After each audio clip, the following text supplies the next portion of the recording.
The planet Sereth was quiet that morning. The sky glowed gold as two suns rose behind the crystal towers of the capital city. The streets were busy with traders, machines, and travelers from other worlds.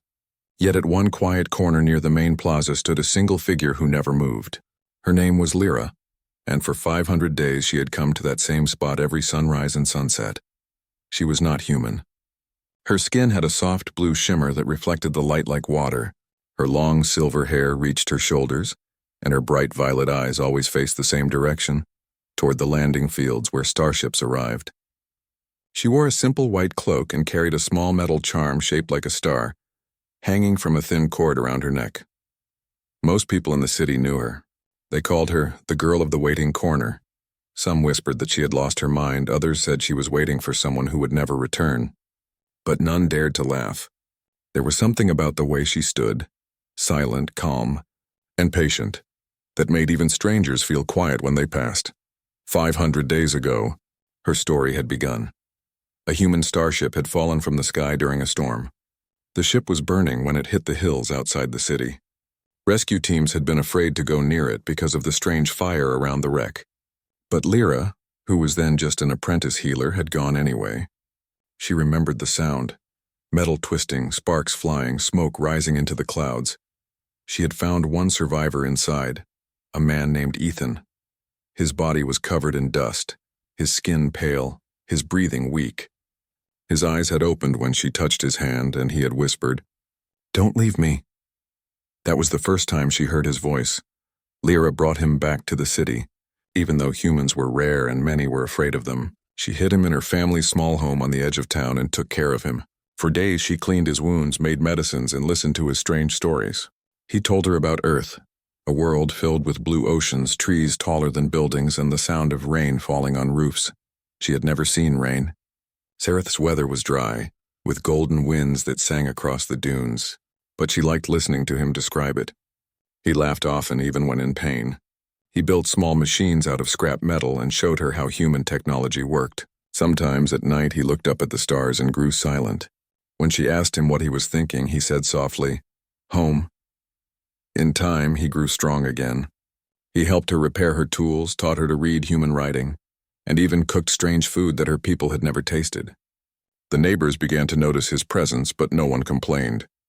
There was something peaceful about the way he lived, respectful and gentle. Ethan and Lyra became close. They didn't speak of love. It was something deeper, built from kindness and trust. They understood each other even when words failed. When he smiled, she smiled too. When he looked sad, she felt the same. It was as if their hearts had learned to listen without sound. One day, a rescue signal reached Sereth. The human fleet had finally found the wreck's location. A transport ship was coming to take any survivors back to the nearest colony. Ethan was excited and afraid at the same time. He didn't want to leave her, but he also couldn't stay. Humans were not allowed to remain without special permission. He stood at the same corner of the plaza where ships usually landed. The sunlight touched his face as he turned to her and said, "When I go, I'll come back." "I promise." Lyra looked at him for a long moment. "Humans make many promises," she said quietly. He smiled, touching the small star-shaped charm in her hand. "Then I'll make one that lasts." He pressed it into her palm. "Keep this until I return." Then the ship took off. She watched it rise into the golden sky until it became just a spark among the clouds. After that, the days turned long. She came back to the corner every morning and every evening. At first, people thought she was just remembering him. But days turned into weeks, and she still stood there. Weeks became months, and still she waited. Her family tried to make her stop. "He won't return," her mother said gently. Humans forget fast, but Lyra only shook her head. He said he would. Sometimes children would pass and ask, "Who are you waiting for?" She would smile softly and answer, "A traveler who found his way to the stars." The world around her kept changing. New buildings rose, traders came and went, ships flew across the sky. Seasons shifted. The air grew cold, then warm again. Still she returned to the same place. On the 100th day, a merchant left a cup of warm drink near her feet, saying nothing. On the 200th, someone left a flower. On the 300th, strangers began greeting her kindly as they passed. They admired her loyalty, even if they didn't understand it. By the 400th day, she had become a quiet symbol of faith. People told their children her story to teach them patience and hope. Yet to her it was not a story. It was simply waiting for a friend who had kept her heart alive. Each morning she held the star pendant close, feeling its faint warmth. Sometimes it glowed softly as if responding to her thoughts. She believed it meant he was alive somewhere out there. At sunset, she often looked at the horizon where the twin suns sank into the hills. She imagined him looking at the same sky from another world. The thought made her smile even through her loneliness. On the 500th dawn, something changed. The wind that morning was heavy and restless. The golden clouds over the city flickered with strange light. Lyra lifted her eyes and saw a streak of fire cutting through the sky, a ship entering the atmosphere too fast. The people around her gasped as alarms sounded through the city. Her heart began to race. For the first time in 500 days, she moved from her spot. The pendant on her neck glowed brighter, pulsing with light as if alive. She whispered his name, a name she had not spoken aloud for months. Ethan. The ship streaked across the horizon, leaving trails of smoke.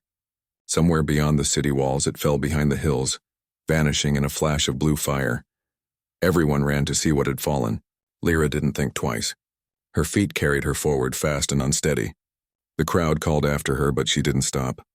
The air was filled with dust, heat, and the echo of engines dying in the distance. She didn't know if it was his ship. She didn't know if it was even human.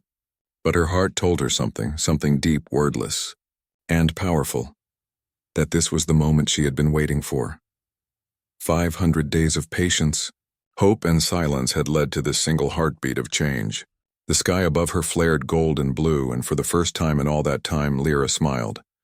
Because somewhere beyond the smoke, she felt that a promise was finally coming home. The crash site was a field of burning metal and twisted debris, spreading smoke across the golden hills. The twin suns were rising behind the clouds, painting everything in a faint red glow.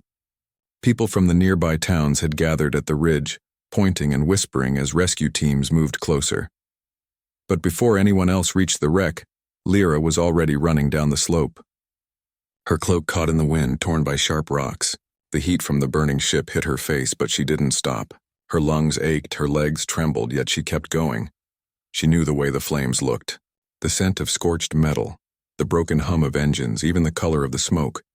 All of it brought back memories from that first day 500 days ago. Her heart pounded with both fear and hope. When she reached the wreck, she saw the symbol on the side of the ship, a faded mark of the human alliance. Her breath caught. It was real. A human ship. The rescuers shouted for her to stay back, but she didn't listen. She moved carefully through the broken parts, calling out, "Ethan! Ethan!" Her voice cracked in the smoke. There was no answer. Pieces of metal still glowed red hot. Sparks leaped from loose wires. The smell of fuel filled the air. Still she searched, pulling away broken panels with her bare hands. Then, deep inside the shattered hull, she heard a faint noise, a weak, mechanical beep. She followed it and found a sealed compartment. It was half buried under wreckage, but she saw movement inside through a cracked glass panel. Someone was there. Her hands shook as she forced open the emergency latch. Steam hissed out. The light flickered inside the pod and she saw a face. Pale, scarred, older than she remembered, but still human. It was Ethan. She gasped and dropped to her knees beside him. His eyes were closed, his breathing shallow. His clothes were torn, his face marked with the lines of years she could not count. She reached out and touched his hand gently. "Ethan, it's me," she whispered, her voice trembling. His eyelids fluttered. Slowly his eyes opened. For a moment he seemed lost, confused by the sight of her face. Then recognition came, a flicker of surprise, disbelief, and something like peace. "Lyra?" His voice was rough, dry like sand. She nodded quickly, tears filling her eyes. "You came back." He tried to smile, but his lips barely moved. "You're still here," he said weakly. Her throat tightened. "I said I would wait." Ethan coughed and winced in pain. His body was weak, his movement slow. She called for help, and soon 2 rescuers came running. Together they lifted him from the wreckage and carried him out into the fresh air. The crowd fell silent as they saw him, the human who had fallen from the sky again. Many people had heard stories of him from 500 days ago. Some whispered, "It's true." He returned. Lyra walked beside the stretcher, never letting go of his hand. The pendant around her neck glowed faintly, its light steady and warm, as if it knew this was the moment it had waited for too. He was taken to the healing center in the city. Machines hummed softly around him as doctors worked to stabilize him. Lyra stayed near the window, watching silently, afraid that if she looked away he might vanish again. Hours passed. Finally, one of the healers said, "He will live." Lyra sat beside him until he opened his eyes again. The color was back in his face, but exhaustion still covered him like a shadow. When he finally turned to her, his voice was soft. "I didn't think I'd ever make it," he said slowly. She smiled faintly. "You promised." He gave a small, tired laugh. "I remember. I thought maybe you forgot." Her eyes filled with quiet tears. "No one forgets a promise that big." He looked at her for a long moment. 500 days, he whispered. "You really waited that long?" Lyra nodded. "Every sunrise. Every sunset." He closed his eyes, his chest shaking slightly. "I tried, Lyra. I tried so many times to return. The war broke out. Travel was banned. My ship was destroyed. I spent years searching for another route. When I finally got close, my ship broke again. I almost didn't survive." She listened quietly, her hand resting on his arm. "But you made it back." He turned to look at her, his expression soft. "Because I wanted to keep my word. You were the only reason I kept flying." The room fell quiet. Outside the window, the golden city glowed beneath the setting suns. In the days that followed, Lyra helped him recover. She brought him food, water, and talked to him for hours. He told her stories of the war, how the stars had turned dangerous, how humans had lost contact with many of their colonies. He said he had joined rescue missions, trying to help others trapped far from home. Sometimes when he spoke, his voice broke slightly.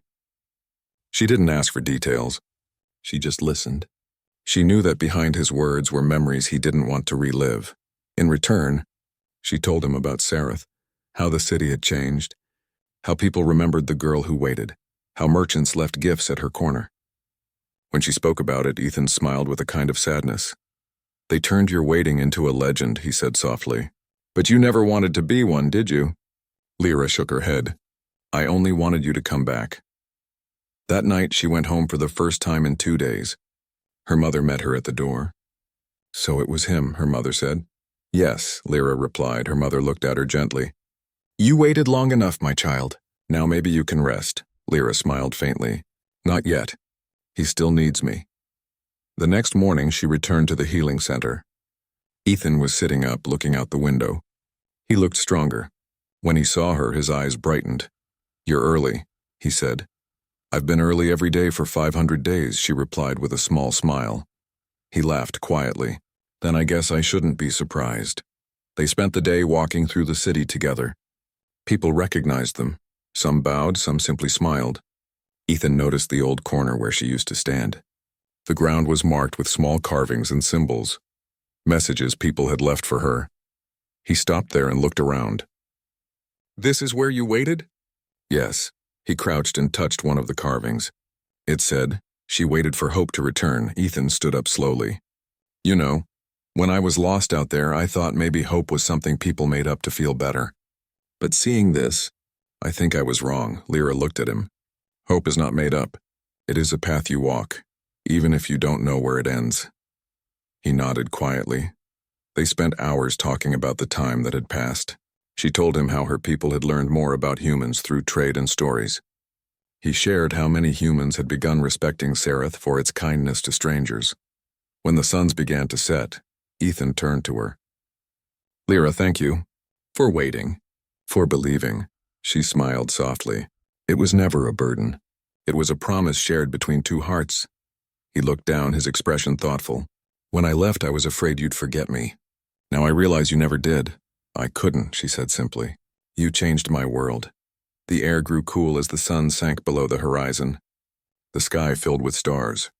Lyra looked up, and for a moment she thought she saw one star shining brighter than the rest, a sign that destiny had finally completed its circle. Ethan followed her gaze and smiled. "Beautiful, isn't it?" "Yes," she said quietly.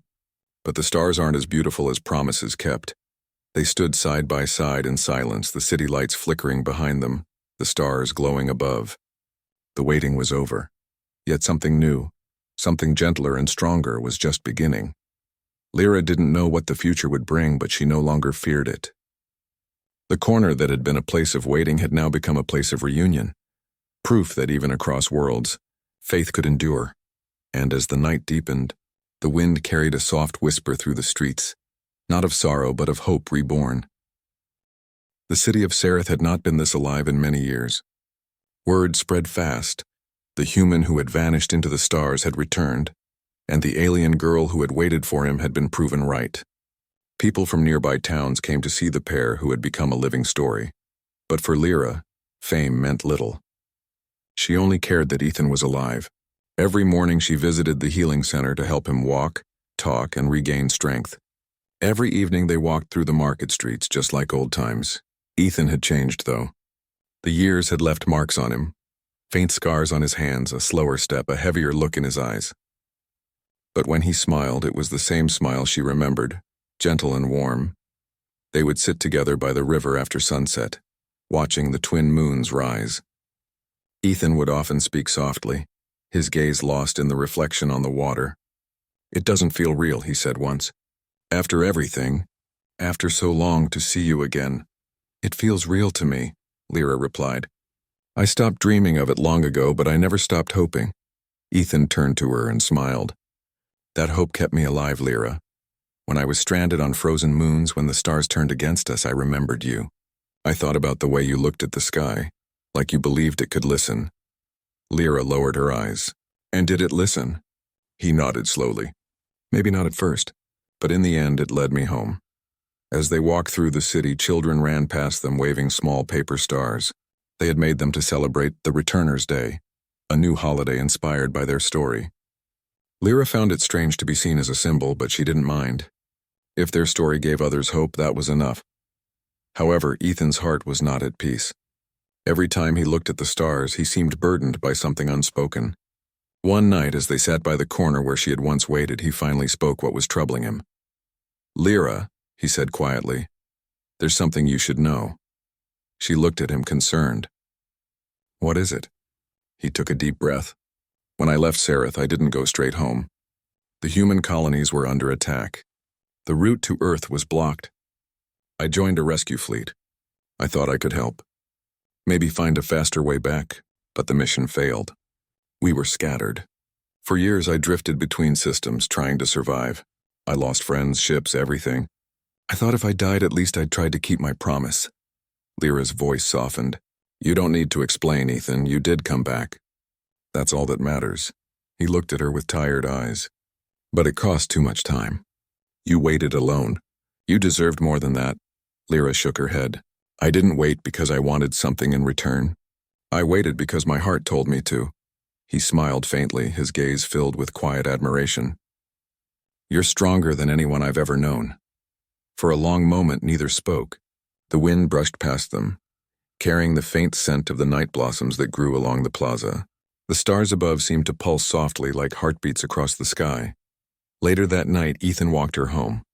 Before leaving, he stopped and looked at the small pendant around her neck, the star-shaped charm he had given her so long ago. "You still wear it?" he said softly.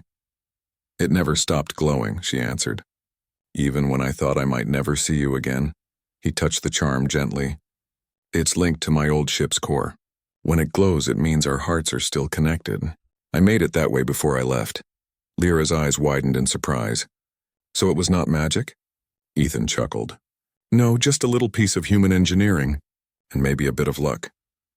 The next few days passed peacefully.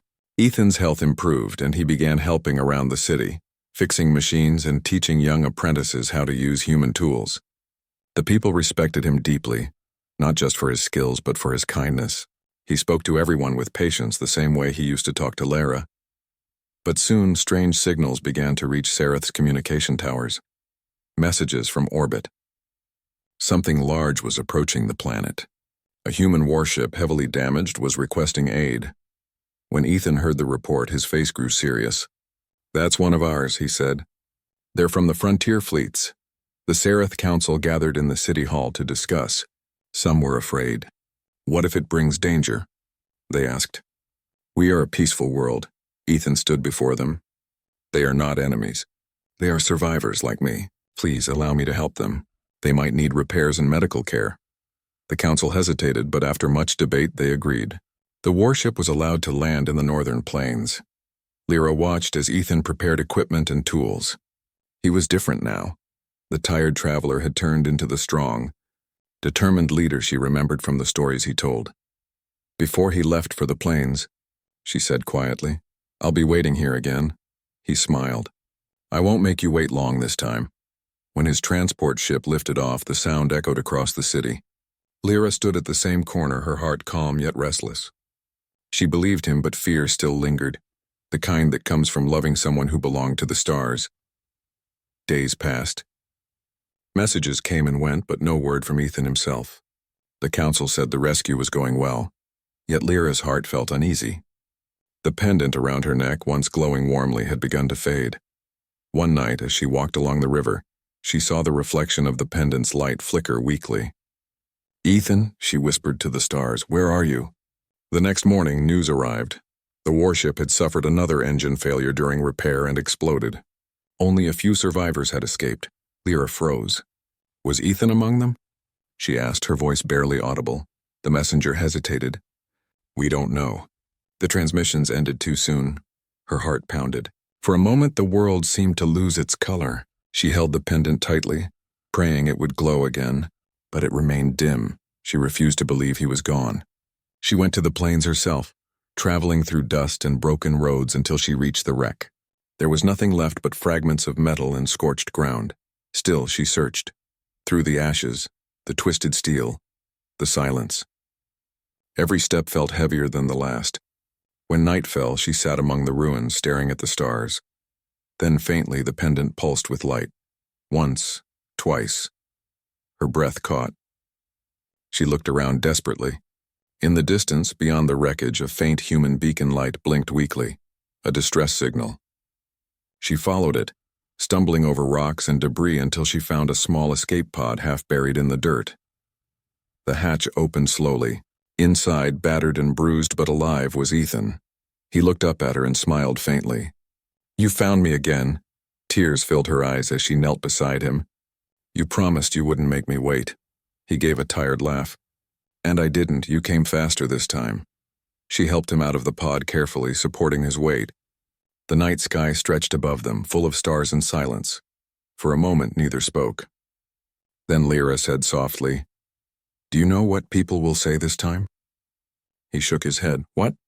"That the girl who once waited for 500 days now ran across worlds to bring someone home." Ethan smiled, his eyes reflecting the starlight. "Then maybe now they'll understand. Waiting doesn't mean standing still. Sometimes it means believing, even when everything burns around you." They stood together under the twin moons, the pendant glowing between them, not as a symbol of waiting anymore, but as proof that some promises can survive time, distance, and even fire. The night was silent, except for the soft hum of the wind. And though the city was far behind them, Lyra felt that for the first time she was not waiting anymore. She was walking forward, on with him side by side. Rain poured across the sky like liquid glass, tracing shining paths down the silver towers of Vorel City. The same corner still glowed faintly under the old streetlight, flickering every few seconds.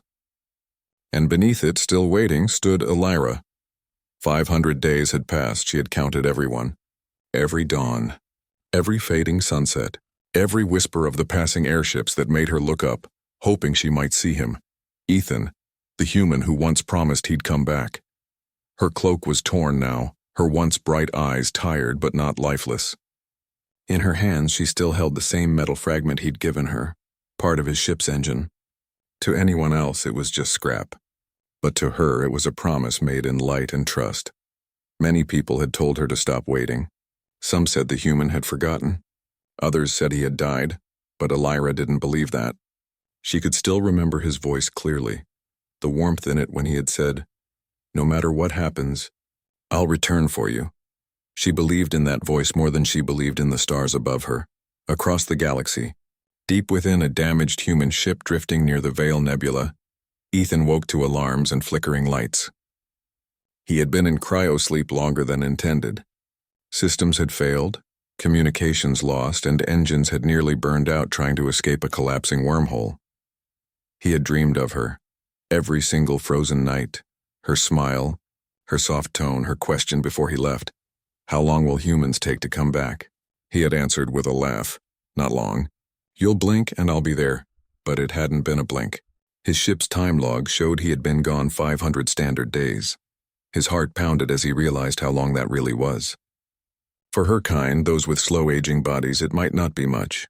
But for him, it was still half a lifetime of waiting.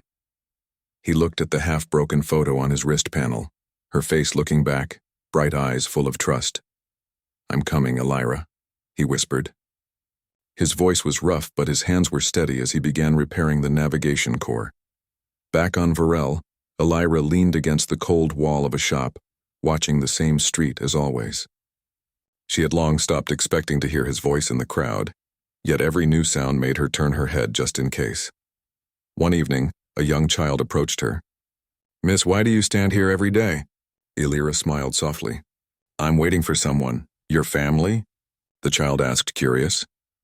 "No," Elira said, gazing toward the stars visible even through the city's haze. "A friend. He promised he'd return." The child frowned. "Maybe he forgot." Elira shook her head. "Humans forget many things, but not promises that matter."